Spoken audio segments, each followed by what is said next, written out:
Today is a little bit chilly in Chicago. I got a sweater on. The weather is confusing in Chicago today because I have it at 75 degrees inside the car. Outside is 58.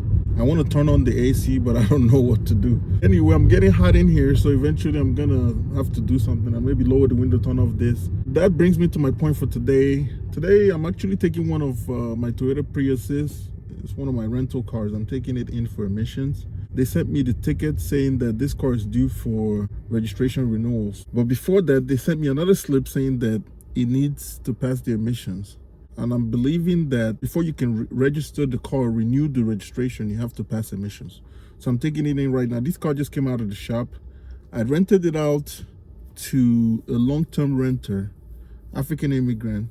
He was good, but apparently he beat the crap out of this car. I had to refurb the car. I did a lot of recon on the car, detailed it, fixed some issues that he had. Actually, he damaged the transmission plate, so I had to fix that. At the end of the day, my net from that whole rental was about $3,000 after he rented it for a couple of months, so that's not bad. Now, I'm heading over here to the Jarvis Emission Center, which is sponsored by the state for emissions. So I'm heading there to do emissions for this car. I think I have two cars that I have to do emissions for, and both of them happen to be a Prius C. So I'm doing emissions for this Prius C, and I have another Prius C, exactly white, but they're from the same state, which is Georgia. So I'm gonna head there right now and get this done. And I wanted you to come with me. I just want to show you the whole process, what needs to be done. The slip, it's just a regular slip, tells you the date of expiration, the date by which you need to have the emissions by, and it shows you the license plate, or it shows you the VIN except the last 4 or last 6 or something like that. So it shows you the name of the registered owner of the company, LLC, or owner, and so on and so forth. It's a white card. It comes in the mail.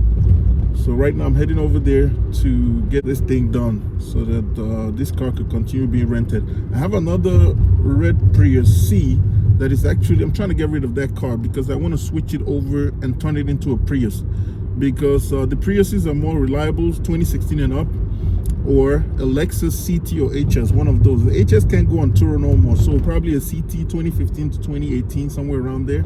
That's what I want to add to the fleet. So right now I'm heading over there to get all these things taken care of. That's my activity for today.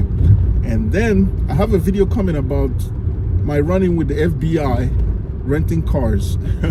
So that's going to be a very interesting video. So, you know, I had some running with the FBI. You're going to want to hear about this. It was crazy.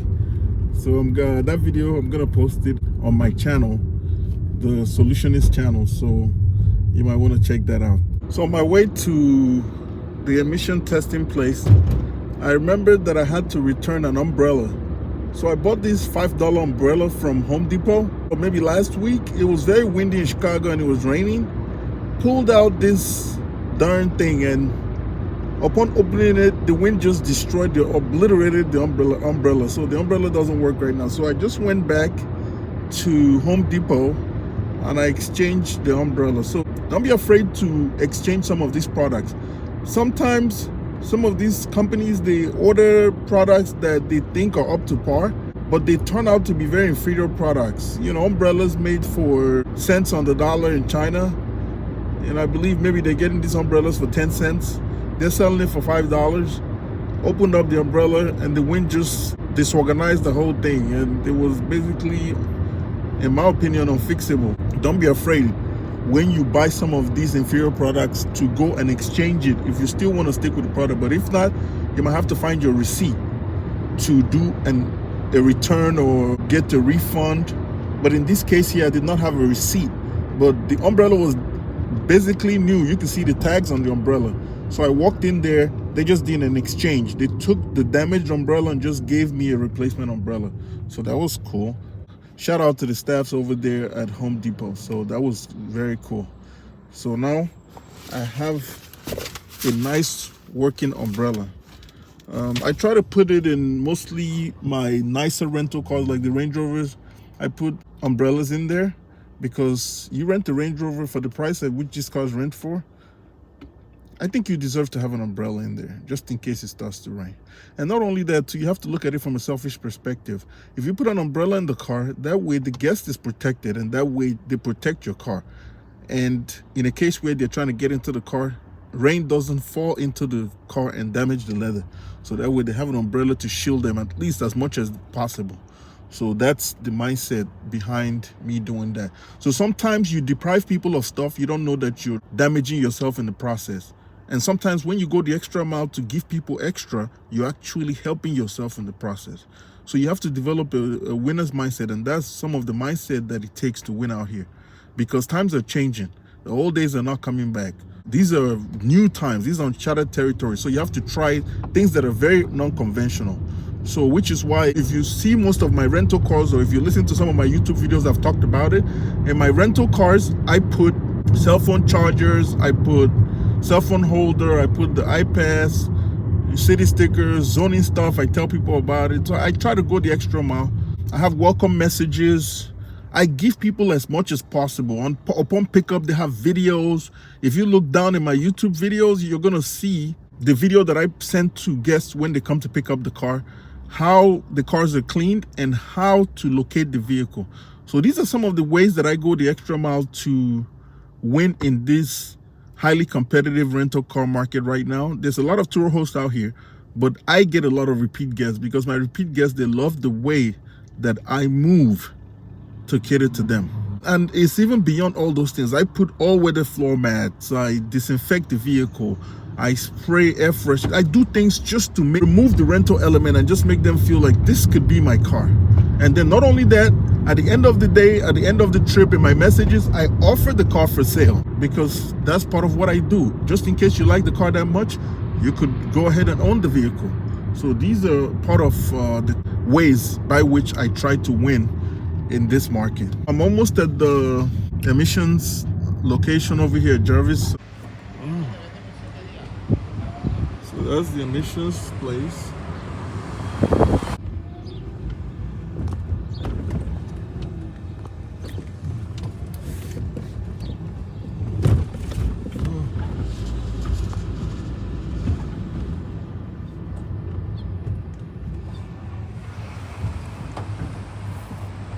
Let's go all the way over there.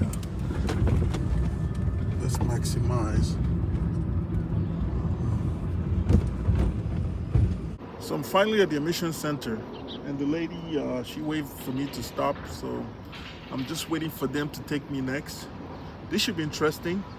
Before I showed up here, this car just came out of the shop yesterday. The mechanic assured me that all the problems was resolved. I scanned the car this morning, I still get 4 codes. P0420, P0456, P0141. It will be interesting to see how this turns out. Hopefully it passes the test. If it doesn't pass the test, it has to go back to him. But I'm hoping it just passes the test. I want to get this over with, put this car back for rental so that it can start making money again. This car has sat for a while, longer than my Toyotas usually sit. This car has sat for 3 weeks or so. That's not good. I don't like my car sitting that long. I'm glad it's out, and hopefully today is resolved. The results of the emission is going to tell me everything I need to know. Hopefully it passes, and we can move on from this.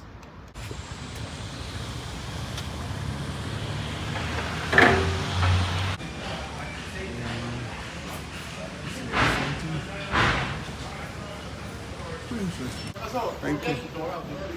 All right, thank you so much. All right.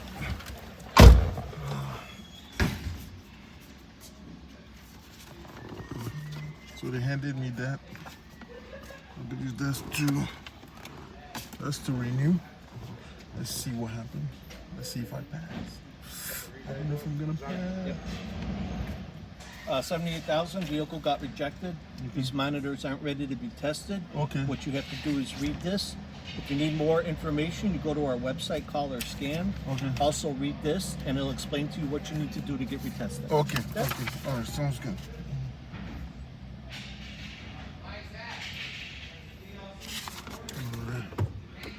Okay. So it's not a bad thing. The car got rejected because some of the monitors are not ready, and I usually know why this happens. So it's not a big deal. So what I'm gonna do right now is I'm gonna get on the highway. I'm gonna drive the car for a bit. Usually you have to put about 40 miles on the car. And once you put that kind of miles on the car, usually the emissions parameters will become ready, and then that way they're gonna pass. So based on what they showed me here, it says the first time your vehicle has been rejected because of a monitor that has a not ready status, because of monitor not ready status. So there's some monitors in the car that tells if the emission devices are ready. So it shows not ready status. So what I'm gonna do right now is I'm gonna go drive this car. I'm gonna hit the highway. I'm gonna drive, I believe it's I-90. So I'm gonna put some miles on the car to see if those monitors are gonna hit a ready status. And if they do, I'm gonna go ahead and retake the test. So it should be able to pass. I believe it will pass the test. It's not like it failed. It just said it was rejected because the monitors are not ready. That's something totally different. So I guess my electrician / mechanic is onto something. He's on point. The car is good, the car is fixed. Let's put some miles on it and see how everything turns out. See right there, it says rejected. And you can see it says not ready status. So it's not that it failed, it just was rejected. In this case here, that's what it says. First reject, this is why it was rejected. Because the monitor has a not ready status. And just like clockwork, they were right. The check engine light is now on. The check engine light just came on, so that means the emission center knows what they're doing.